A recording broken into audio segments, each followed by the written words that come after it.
At the bottom of the High Street is Southend Pier. Southend Pier, all 1.33 miles of it, is the longest pleasure pier in the world and worthy of its place in the record books.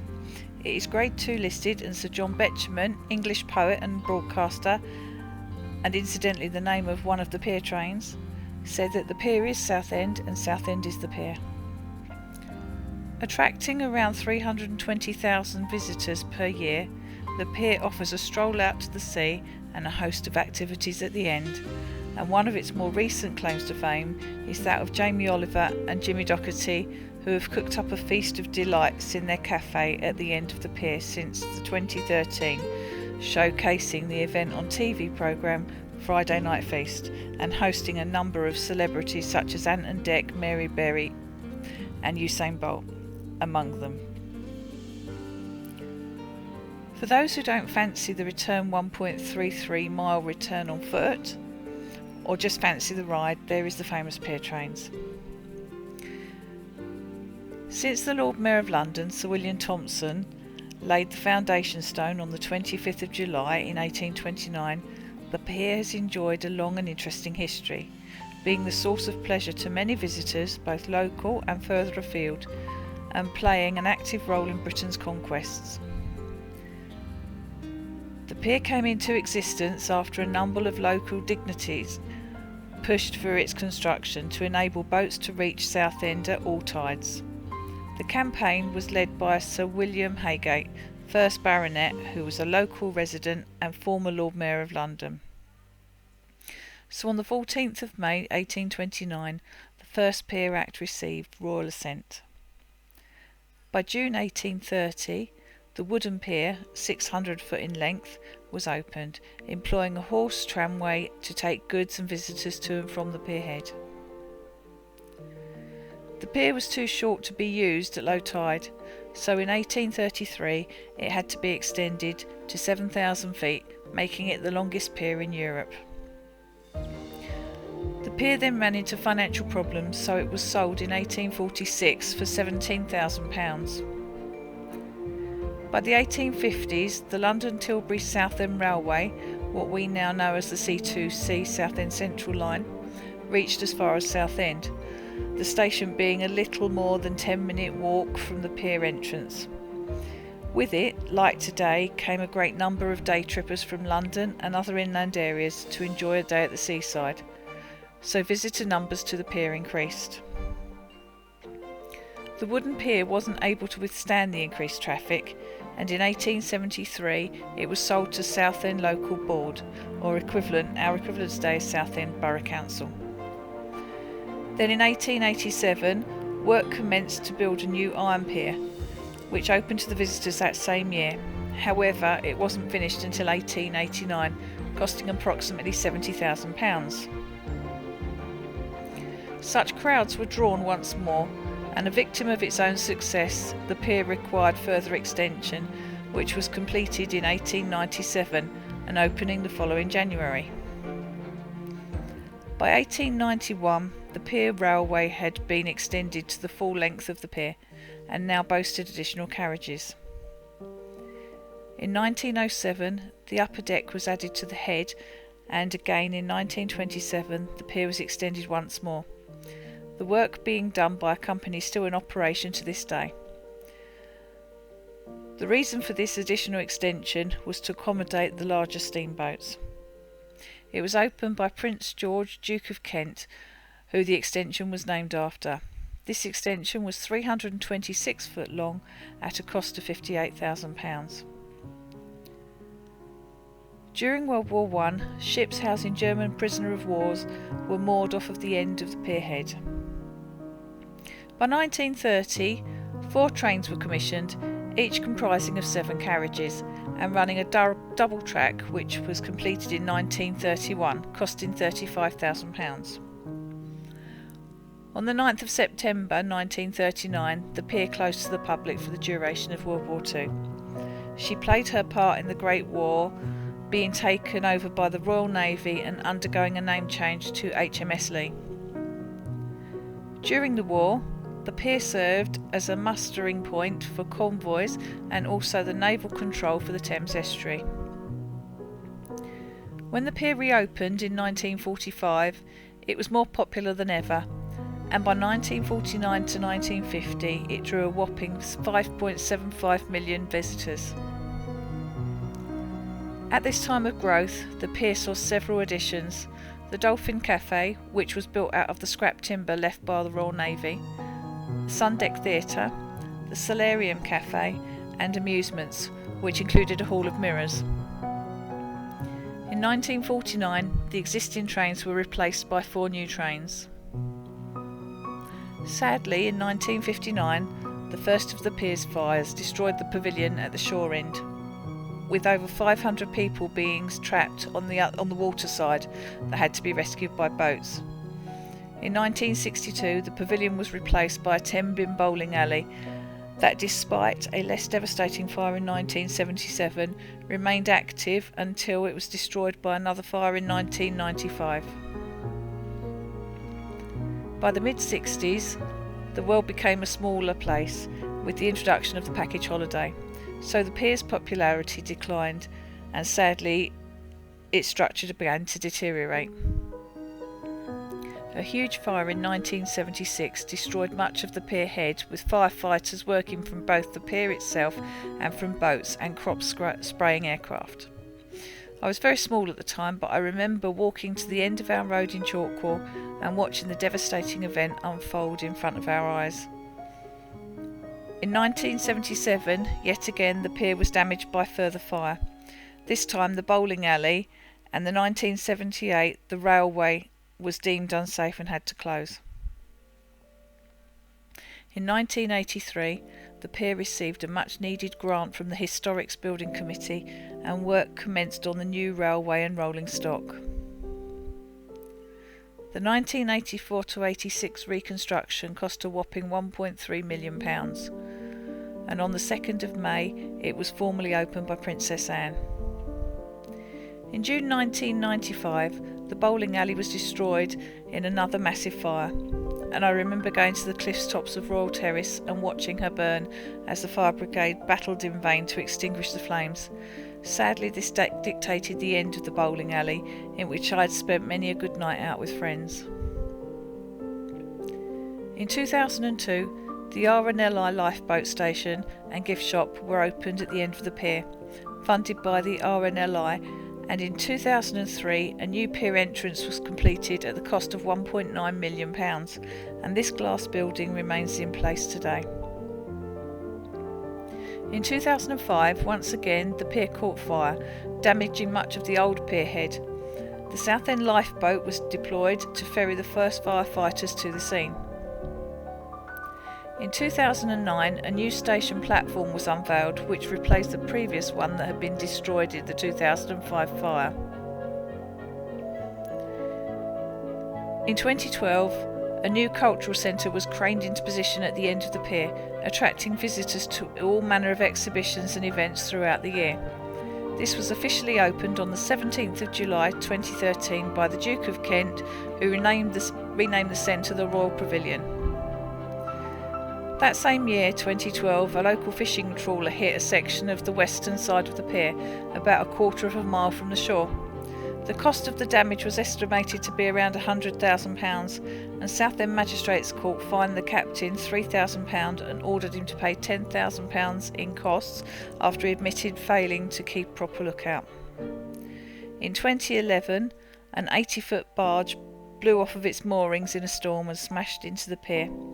And another time, in 2015, a catamaran with 2 people on board struck the pier and became stuck due to the wind and the ebbing tide.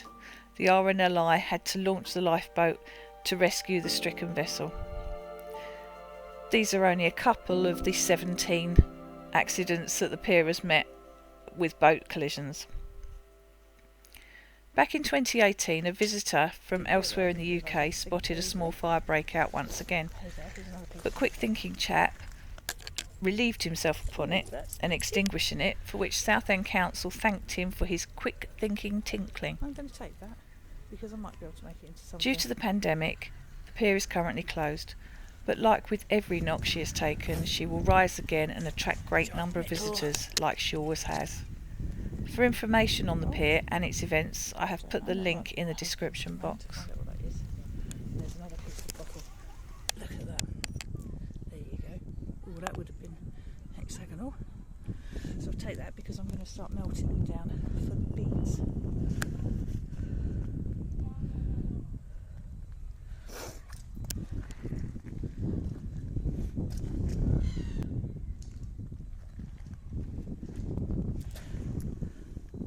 I think these are giant snails. Oh no, that's actually a stone. That's quite nice. It's novel.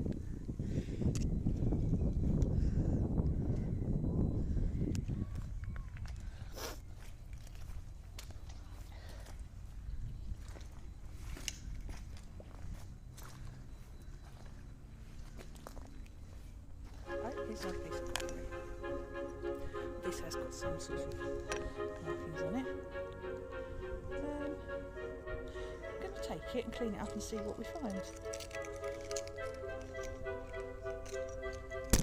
a little bottle-shaped thing. No, it's another piece of glass. And I've got plenty to melt down now. Not that I even know yet at the minute if it's alright. Right one to melt. What's this? That's a base of a bottle. Could I do something with that? I'm not sure I could really.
hear it now. Can you? There. No, stop. Right there.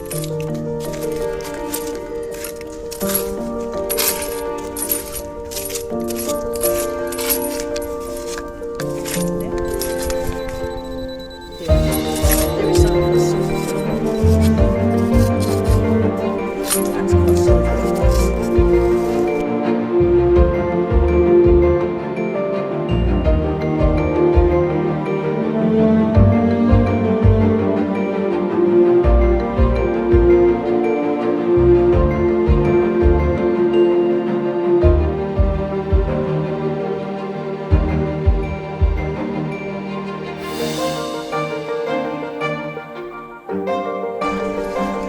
Is it nicely warm sea glass? Look at that!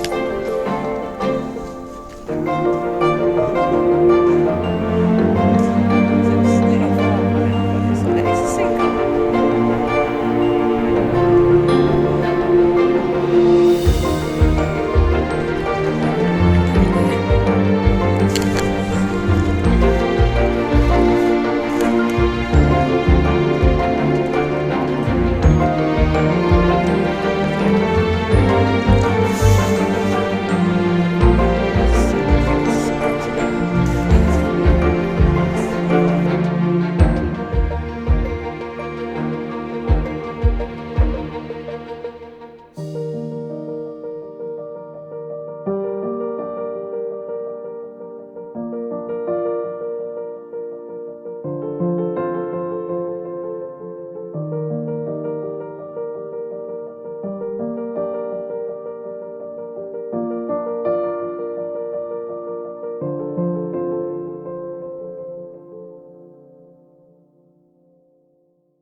So from the things we found today, I'm using the blue ceramic tiles which we believe to be from the 1800s and we found underneath the pier. I've previously cast a cameo, so from the mould that I made last time, which is now made of plaster of Paris, I'm going to do this with sterling silver.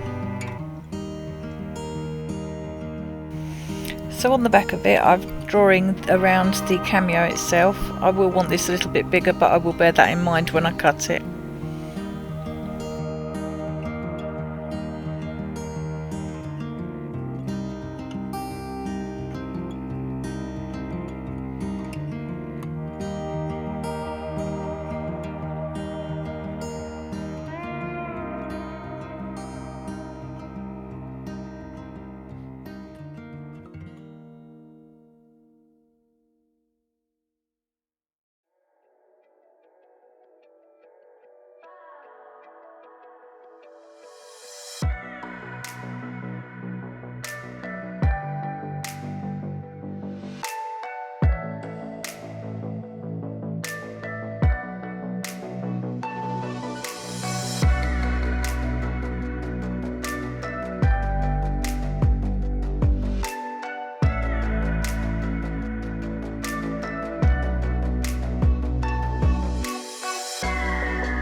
So the mould is ready, and I now press firmly, evenly, but with gentle pressure, the cameo face into the clay. Lifting it out, you can see that it's come out pretty perfectly.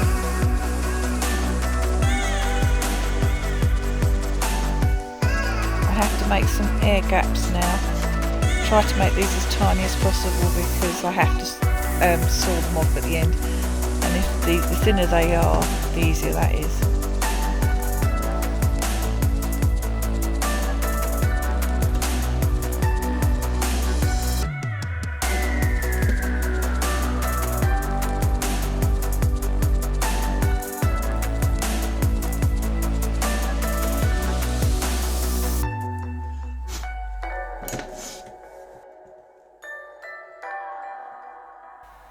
Now it's time to join the two pieces of the mould together.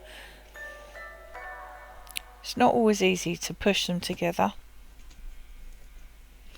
I then place on a heat-proof surface, and it's now time to look at melting the silver.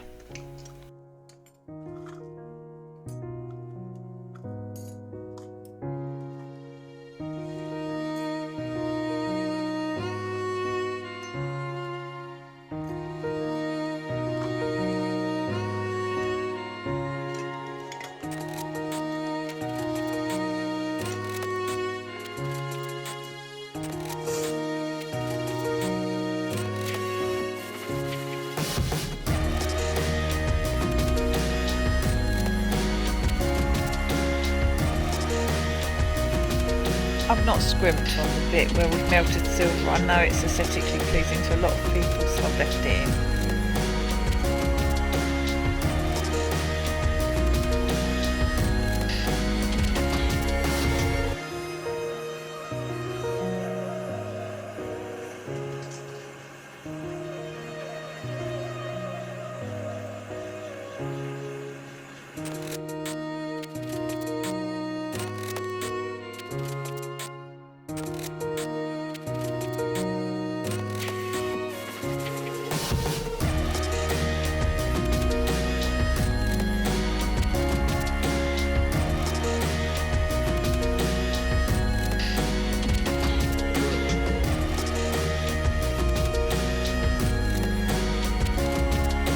now she comes out of the mould, and there she is.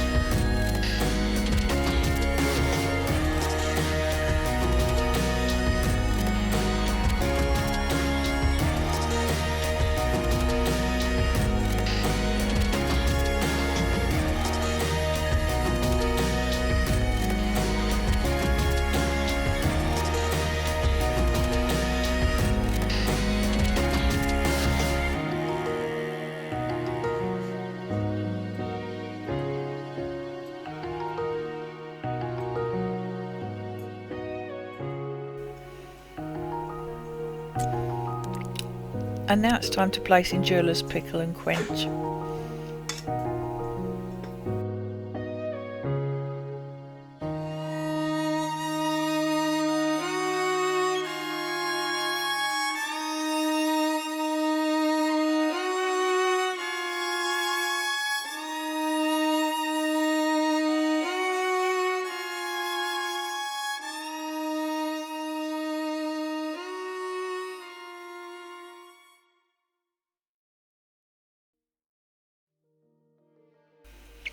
It's time to nip off the bits that we put in place for the air to escape into, and as I showed you earlier, the narrower and the smaller they are, the easier they are, so I can just clip these off rather than saw.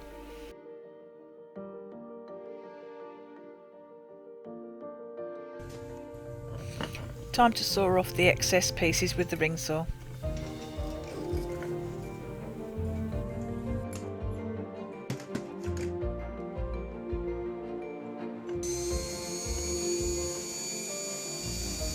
And I'll just file down the edges with my handpiece.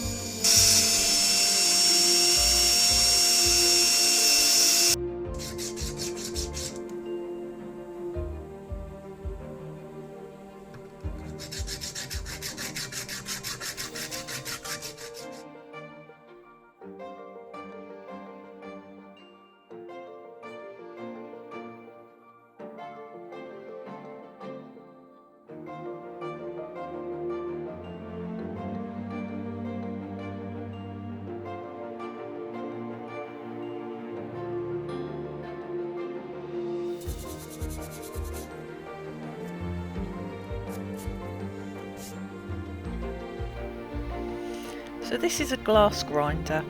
It's a new toy for me. I'm now going to use it to cut out the circular shape that we drew round earlier of the ceramic tile. A little while later also I actually thinned the tile down as well, because it would have been quite a chunk to hang on a pendant and then to wear.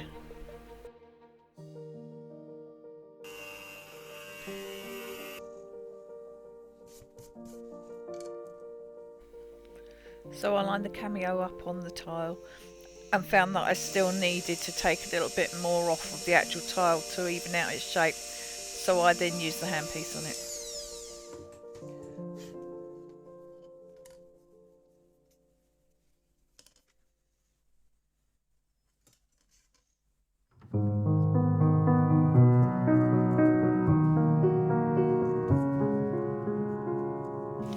So I measured around the gallery strip around the edge of it and marked it off with my Sharpie pen before I cut.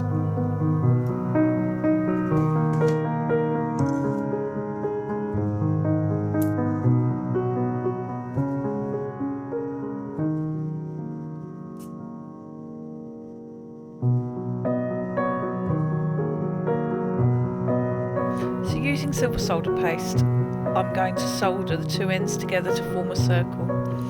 I'm going to use my smaller blowtorch because it isn't quite so powerful and won't melt the actual silver.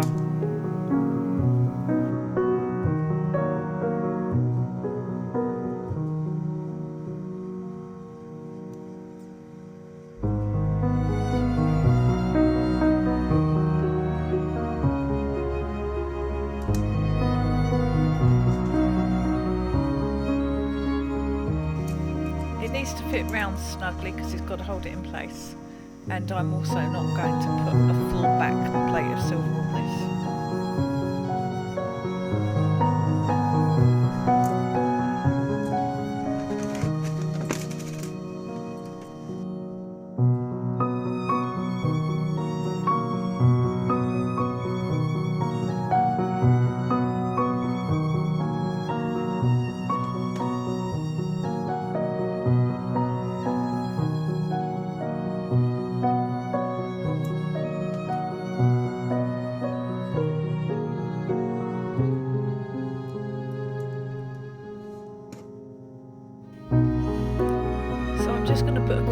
of silver across the back of this and just felt that it was quite important to try and retain as much as possible as the original piece of ceramic. And I'm planning to mark it up with where it was found and when it was found.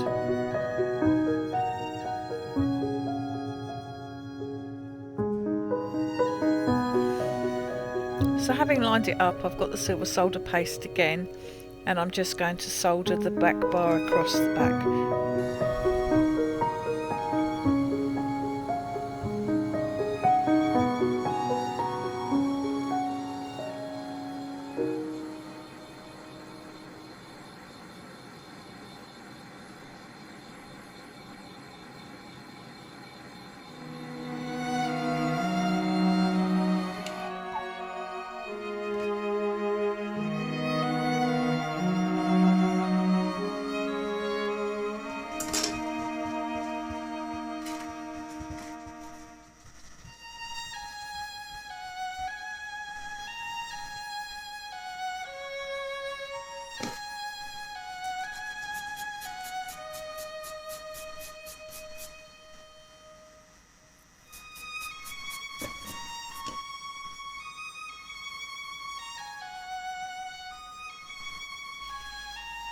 So having been pickled, I'm now going to just join a jump ring to the top of it so that I can turn it into a pendant, and then file off the rough edges on the sides and give it a good sort of brush and polish up before I mount the actual ceramic inside.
So now it's time to mount the tile into its silver housing.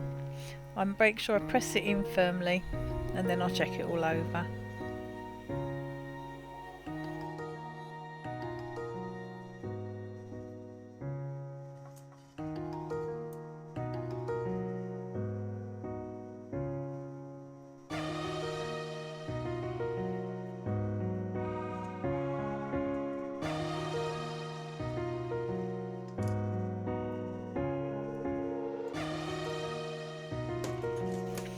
With the additional filing I did to the ceramic to make it a better shape and size afterwards with the hand tool, I now have to just reduce the size of the band, so all it takes is a little bit of clipping out, rejoining and soldering exactly like you've seen before.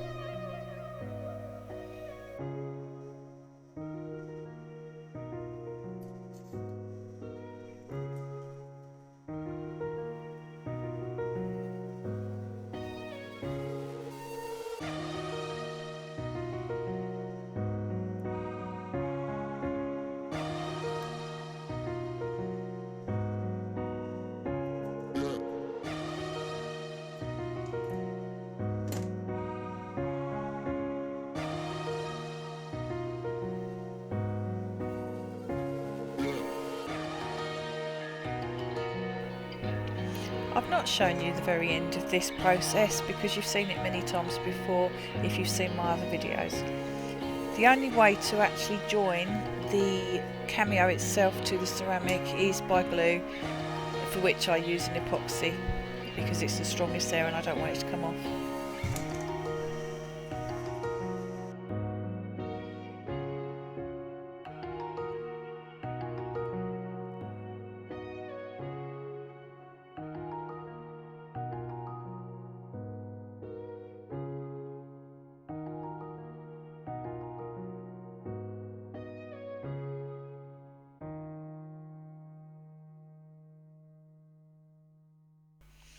So if you've enjoyed this, please give me a thumbs up and be sure to subscribe. Share with all your friends. Follow me on Facebook and Instagram. And see you next week for another YouTube adventure. Thank you for watching. Take care. Goodbye.